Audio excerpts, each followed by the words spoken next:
Welcome back guys sa aking channel. Isa na namang math tutorial video ang inyong mapapanood at dito nga ay tatalakayin ko ang representing real life situations using exponential functions.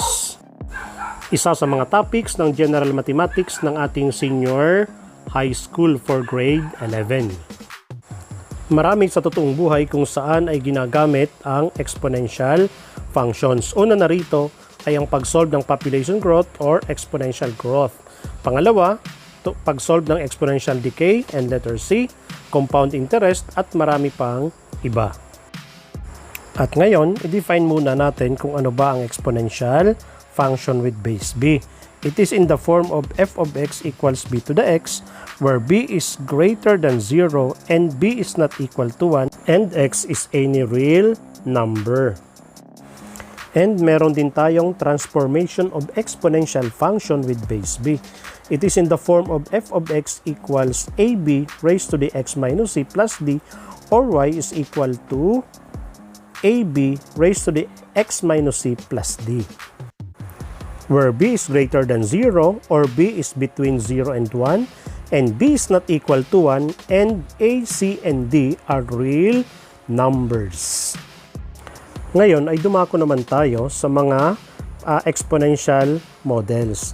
Una is population or exponential growth, defined as y is equal to ab raised to the x or y is equal to a quantity 1 plus r raised to the x, where y is the population after x time, a is the initial amount, b is the growth factor or the 1 plus r is the rate of growth as decimal, and x is the number of time interval.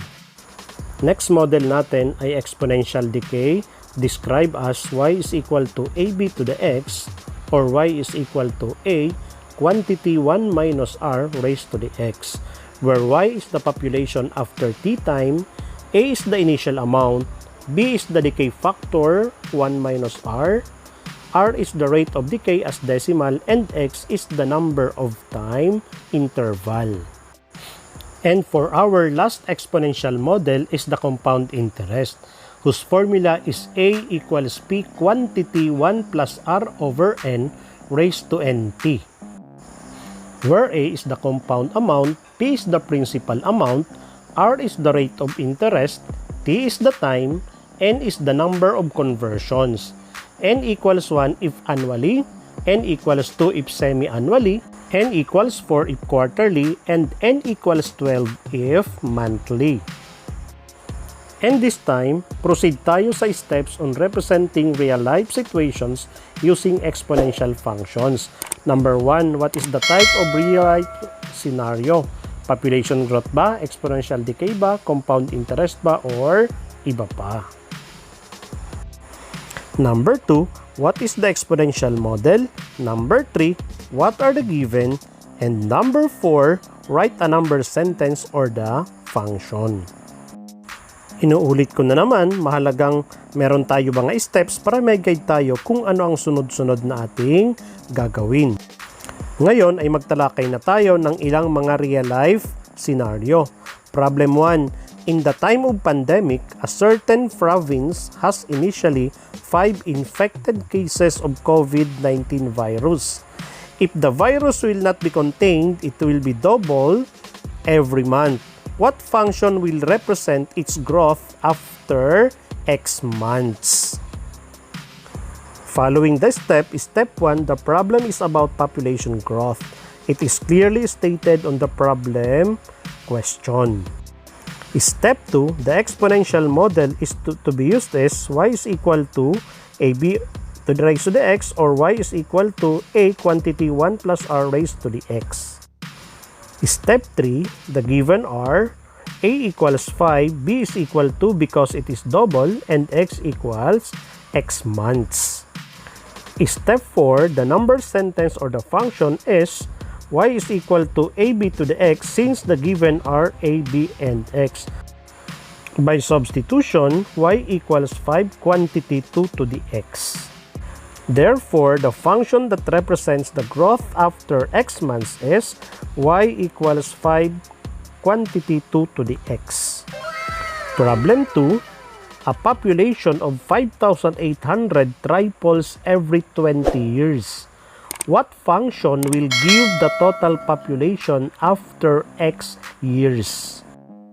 Step 1. The problem is about population growth. The clue is the word triples. Step 2. Since it is population growth, the exponential model to be used is y is equal to ab to the x, or y is equal to a quantity 1 plus r to the x. Step 3. The given are a is equal to 5,800, b is equal to 3 referring to tripole, and x is equal to x over 20 months. Step 4. The number sentence or the function is y is equal to ab over x, since the given are only ab and x.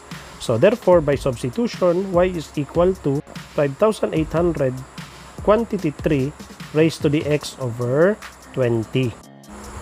Therefore, the function that represents the population after x years is y is equal to 5,800 quantity 3 raised to the x over 20. Proceed tayo sa problem number 3.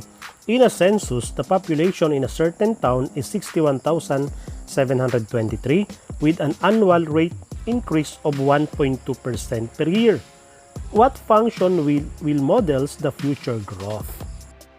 Tuloy-tuloy na tayo. The problem is about population growth. The clue is the word increase. The exponential model to be used is y is equal to ab to the x, or y equals a quantity 1 plus r raised to the x. The given are a is equal to 61,723, r is equal to 0.012 converted from 1.2%. b is equal to 1 plus r is equal to 0.12, therefore b is equal to 1.012. The number sentence or the function is equal to y equals ab to the x. By substitution, y equals 61,723 quantity 1.012 raised to the x. Or pwede rin namang y is equal to a quantity 1 plus r to the x. By substitution, y is equal to 61,723 quantity 1 plus 0.012 raised to the x. Y equals 61,723 1.012 raised to the x. Tapos na tayong mag-solve. Therefore, the function that represents the future growth is y equals 61,723 quantity 1.012 raised to the x. Dagdagan pa natin ang ating tatalakayin. Problem 4. The half-life of a certain radioactive substance is 12 days and there are 50 grams initially. Determine the remaining substance after X days. Kung atin itong iintindihin, the problem is about exponential decay. The clue is the word half-life. The model to be used in exponential decay is y equals ab to the x, or y equals a quantity 1 minus r raised to the x. The given are a equals 50 grams, b equals 1/2 referring to half-life, and x equals x over 12 days. Since wala naman tayong r, the function is y is equal to ab to the x. By substitution, y is equal to 50 quantity 1/2 raised to the x over 12. Tapos na ulit tayong mag-solve. Therefore, the function that represents the remaining substance is y equals 50 quantity 1/2 raised to the x over 12. Another problem. Edward's father puts 50,000 pesos into an account to prepare his college expenses. If the account earns 6% interest compounded annually, what function represents his total amount of money after X years? Tuloy-tuloy lang tayo. The problem is about compound interest. It is stated on the problem. The exponential model to be used is a equals p quantity 1 plus r over n raised to nt. The given are principal is equal to 50,000, rate is equal to 6% or 0.06, n is equal to 1 because it is annually, and time is equal to x years. The number sentence or the function by substitution is a equals 50,000 quantity 1 plus 0.06 over 1 raised to 1 times x. A is equal to 50,000 quantity 1.06 raised to the x. Tapos na ulit tayong mag-solve. Therefore, the function that represents the amount after x years is A equals 50,000 quantity 1.06 raised to the x. Proceed tayo para sa last problem sa video na ito. Alex invested 6,000 in a bank that offers 5% compounded quarterly.